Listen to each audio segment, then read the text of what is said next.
Hey everyone, it's paobeary. Today I wanted to do a bit of a story time and share with you guys just how I got into the Atelier series. Because despite it being my favorite series, my experience with it was kind of all over the place. So, all the way back on November 16th of 2013, I was on my brand new PlayStation Vita, exploring all of its menus, when I stumbled upon an icon labeled PS Store. And I looked at the icon for a second like, store? Because despite already owning a PlayStation Portable, which released before the Vita, I never knew that there was such a thing as a digital store. I had no idea you could buy games online and download them straight onto your devices. So I opened up the Vita store and browsed, and a whole new world opened up to me. And by the way, what a dangerous discovery that was. Made it way too easy for me to buy games. But yeah, I was browsing around super excited to see what games they had, knowing that I could purchase a brand new game in that very moment if I wanted to and start playing it right away. And while scrolling through several pages of games, I came across a game icon that caught my eye immediately, which was this one right here.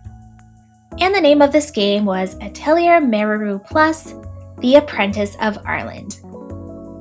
The reason the icon grabbed my attention is because 1, pink is my favorite color, and 2, cute aesthetics are my favorite, which is probably super obvious by now. And that's it.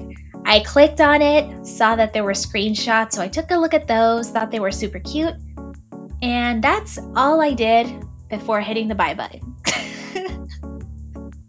I didn't read the description of the game. I didn't go to YouTube to check out any gameplay. I didn't look up any information online. Nothing. I had absolutely no idea what the game even was or what it was about. I had never even heard of it before, and I didn't even know that it was part of a series. I actually just assumed it was a random standalone game. But the aesthetics alone made me buy it. Luckily, I did not regret my purchase. As expected, the game was absolutely adorable. You play as the main character named Princess Meru, and I'll tell you the story in a nutshell.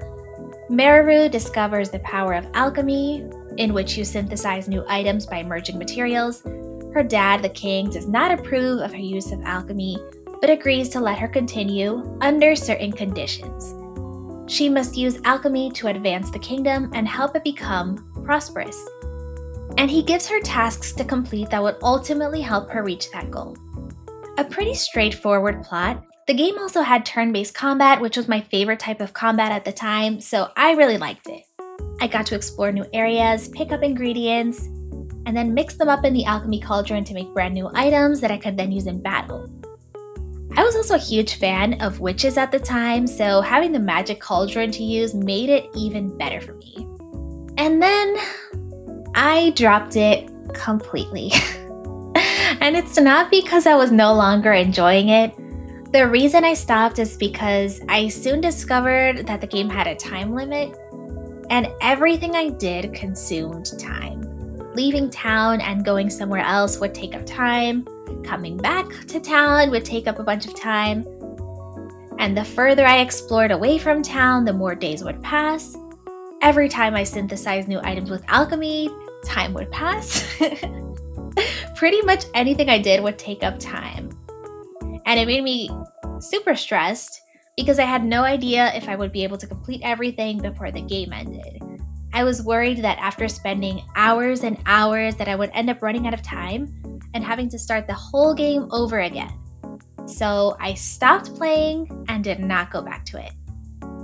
Then, 4 years later, in 2017, I stumbled upon some Atelier content on YouTube, learned about all the games that were out, which were so many, and I even discovered the amazing news that not all Atelier games had time limits. Thank goodness. So I ended up choosing to buy Atelier Sophie, the Alchemist of the Mysterious Book, because in addition to not having a time limit, many fans also said this was a great starting point. So I started playing it, really liked the main character, Sophie, as well as her 2 best friends, and I ended up dropping it a few days later. The reason I dropped the game this time was because, and I don't remember the exact verbiage that was shown in the game, but I got to a point in which the main story quest told me I needed to try lots of different things to proceed with the main story quest. And those were the only instructions. And I was like, what does that mean? I was not able to figure out what I needed to do, so I stopped playing. I could have just looked it up, but I didn't for some reason.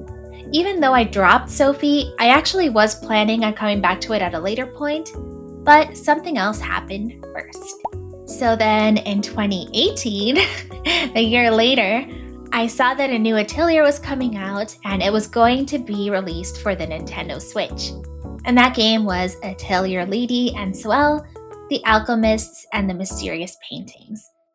As always, the cover and aesthetic made me want to try it.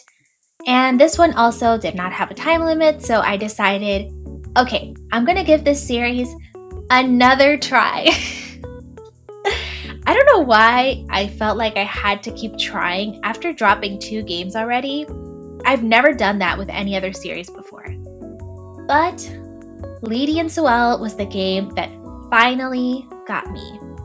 For context, I started playing it during a time in which I was incredibly depressed, and this game genuinely helped to keep me going. It was pretty much the only thing during that time that made me happy. So I'm not sure if that had anything to do with it, but I was completely absorbed in Lady and Suelle and the beautiful world that it offered, which was complete eye candy to me personally. It was perfectly paced for my liking, the interactions between the characters were funny and amusing, the combat was fantastic, and the story was a bit emotional. So I actually completed the game, and I liked it so much. So after I completed it, I ended up going back to Sophie and playing it the full way through. And Sophie ended up becoming my favorite character in the series. Then I played Fierce, then Lulua, then Rorona, then Toturi, and then finally I went back to Atelier Meru, which was the very first game that I had tried. Oh my gosh. And while writing the script, I realized that me not doing any research on Atelier Meru before buying it impulsively was probably the best decision ever, because if I had looked it up and found out that there was a time limit, I wouldn't have gotten the game at all, and maybe I would have never tried another Atelier game after that. Today, I own every single game in the series, every spin-off, and even all of the Japanese-only releases, despite the fact that I can't even play those because I can't read Japanese, but I wanted to get them for the sake of having them in my collection. And speaking of collection, I have a pretty big Atelier collection with various premium boxes, figures, and other merch. And I never collected anything before in my life. This is my one and only collection that I've slowly been growing throughout the past few years. And what got me interested in collecting for this series is, well, one, because I love it, obviously, but also I ended up discovering a YouTube channel called Food for Dogs. The content creator's name is Britta, and she is honestly one of my favorite people in the gaming space. I stumbled upon some videos of her showing off her Atelier premium boxes and her figures, and I was stunned by how beautiful all of the merchandise was, and that's what made me want to start my own collection. Anyway, Britta is awesome. She covers a lot of gaming content, mainly RPGs, I would say for the most part. She's very wholesome and passionate about video games, so I would definitely recommend checking her out if you're interested. But yeah, this is pretty much my story of discovering my favorite series and ultimately falling in love with it. I guess third time really is the charm, at least in my case. I was thinking maybe I will do a video showing my own collection in the future, but I'm not sure because I feel like that would be incredibly long and maybe boring. I don't know, I guess we'll see. Thank you so much for watching. Bye bye, and I'll see you next time.